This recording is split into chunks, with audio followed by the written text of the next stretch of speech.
Isang malakas na pagsabog umano ang narinig ng mga empleyado ng Housing Technology Industries pasado alas 6 ng gabi dito sa General Trias, Cavite.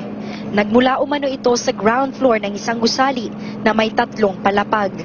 Nakapanayam ng CNN Philippines ang isa sa mga empleyado, ngunit tumanggi itong magpa-interview sa kamera. Ayon sa kanya, nagmi-meeting umano sila noon nang mapansin niyang tumutunog ang smoke alarm system. Dahil dyan ay naisipan niya ng tumakbo palayo. Ayon kay Cavite Governor Boying Remulla, nasa 104 ang sugatan. 4 na po sa mga ito ay ginagamot pa rin sa mga ospital. The company is taking care of everything, but we are here to help them. We are prepared to fork out amounts that needed to help the families. Isa sa mga empleyado, si Jennifer Piedad ay naisugod sa Divine Grace Hospital dito sa General Trias. Isa sa 3 ospital na pinagdalhan ng mga sugatan. Ang kapatid ni Adrian Escorido naman na si Lumberto ay isa din sa mga nagtamo ng matinding sugat. Lapnos umano ang 40% ng kanyang katawan. Malala po yun kasi halos buong katawan niya nasunog eh.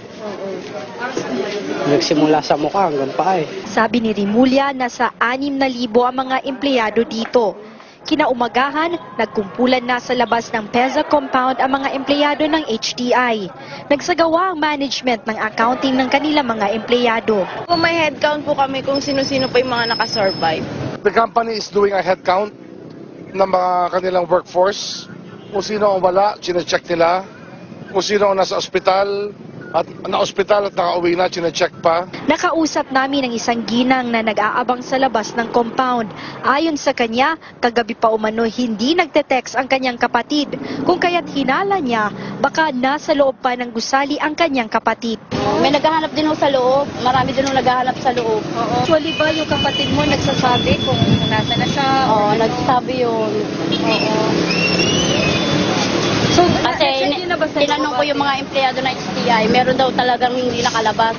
Ayon sa Bureau of Fire Protection, hindi pa nila makumpirma ang bali-balitang may nasawi dahil patuloy pa sa ngayon ang pagpatay nila ng sunog.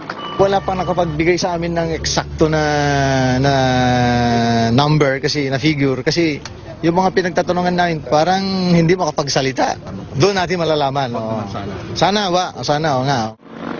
Patuloy na nasusunog ang pabrika ng kahoy sa Cavite kung saan higit 100 na ang nasugatan. Para sa update, umaaksyon si Hannibal Talete. Hannibal? Naomi, halos 14 na oras nang tinutupok ang sunog ang isang pabrika ng kahoy sa General Trias, Cavite. Ito ay matapos na sumiklab ang sunog alas 6 ng gabi. Sa halos 7 hektaryang laki ng House of Technology Industries o HTI na pag-aari ng isang Huzumi. Paggawa nito ng iba't ibang klase ng kahoy gaya ng plywood na ina-export pa sa ibang bansa. Kayang saniraw ng sunog ang ginagamit na power saw machine. Walang patidin ang pagdating ng mga fire truck at ambulansya sa lugar. Sa labas ng Gate 5 Naomi, ng pabrika ay halos napapuno naman ito ng mga empleyado dahil siksikan kasi ang mga empleyado ngayon dahil sa hindi sila pinapasok sa loob ng pabrika. Kanya-kanya sila ngayong paglistahan ng kanilang pangalan sa attendance. Matapos na makapag-attendance ay papauwi na muna sila at aantayin na lamang kung kailan sila maaaring bumalik. Naomi, ayon nga sa initial investigasyon ng mga otoridad dito, mabilis daw na kumalat ng apoy dahil nga sa mga pintura sa loob. Hindi pa matukoy kung ilang empleyado ang nasa loob ng mangyari ang sunog. Sa ngayon ay patuloy pang binubugahan ng tubig ang naturang pabrika para nga maapula kaagad ito, Naomi.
Maganda ka ng tubig.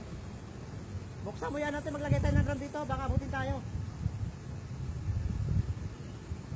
Nard, maganda ka ng tubig. Pabuksan mo, baka abutin tayo dito. Grabe.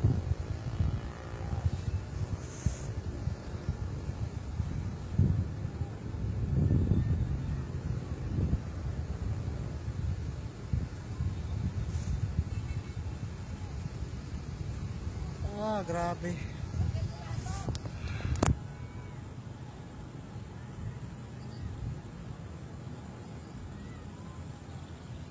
Son! Sabit na cellphone ko dyan. Saan? Ganyan. Ikot ka dito. Akala ko yung bodega natin nasusunog. Kaya nga tumakbo ako. Dyan. Sa gulong. Gulong? Dyan. Yan. Baba mo. Diyan sa gilid. Yan. Diyan o. Diyan sa kamay mo sa baba niyan. Yan, sa baba niyan. Sa baba lang sa lupa. Yan. Ha?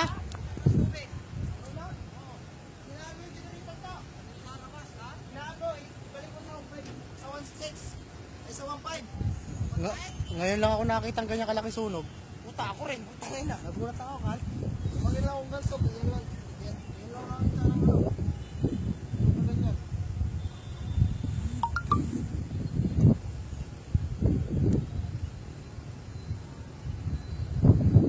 Hindi na yata tayo dito. Ano?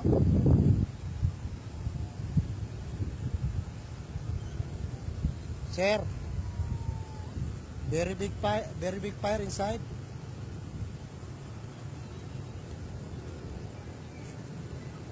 Yes sir, you already saw the smoke? What?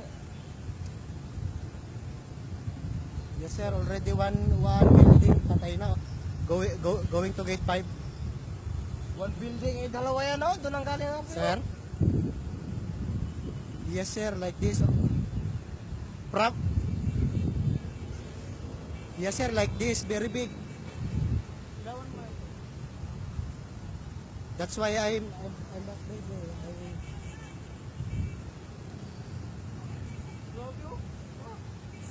Laki no? Yes sir. Wala ako nakakita ng gantong kalaki sunog. I thought nga, our bodega, dormin. Ngayon lang ako kalagad ako kakita ng kalaki sunog. Ganito no, gusto ko lang na. Buti nga lang pupunta doon no? Pre, buti nga lang pupunta doon Korean na pare. Oo, para Korean. Buta na lang. Marami bursting, sir. Pero pupunta dito lang po. Yes, sir. Now fire going to gate 5 na, Majestic.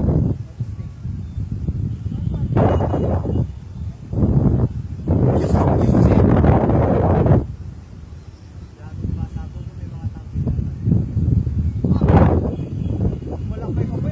Almost 10 minutes ago pa lang sir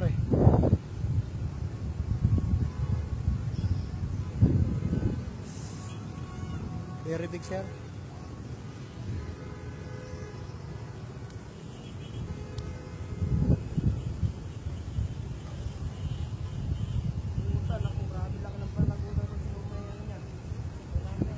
Okay sir, okay po.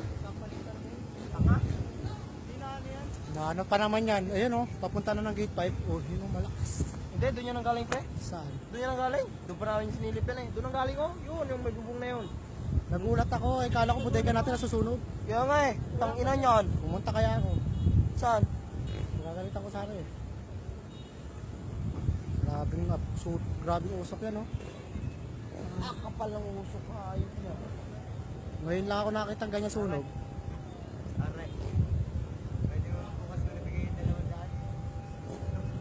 Teka lang pre. Sabi ko sa'yo bukas mo ay bayaran Bigyan ako ni sir. Tira pa naman ako 1,000.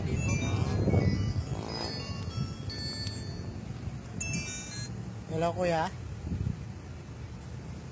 Kita yan doon? Opo kuya, lakas. Nakikita dyan. Opo, yung galing sa sa may Majestic na, sa may HTI mismo. Oo, doon nagsimula yung sunog. Akala ko ngayon, bodega natin nasa sunog kasi doon ako sa kantin, kumakain. Oo, malaki na ko. Di ba kita yung usok dyan? Ang lakas. Traffic na oh. Opo, meron naman po, kaso sunod-sunod yung pagsabog. Opo, sa loob. Pre, wala nga po yun. Grabe talaga. Doon nagsimula sa HTI eh. Sa may tangke, sabog ang tubig niya. Opo, lalong lumalaki ngayon. Pero pag sabog yung tangke, wala nang problema yan. Punong-puno na nga yung langit ng usok. Yung langit, puro usok na. Kitang-kita nga ni Sir dyan. Kitang-kita ni Sir sa kanila.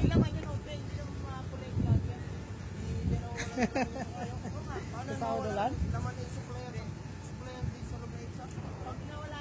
Tinawagan ko agad. Akala ko kasi sa bodega natin. Kaya ninervyos ako, grabe.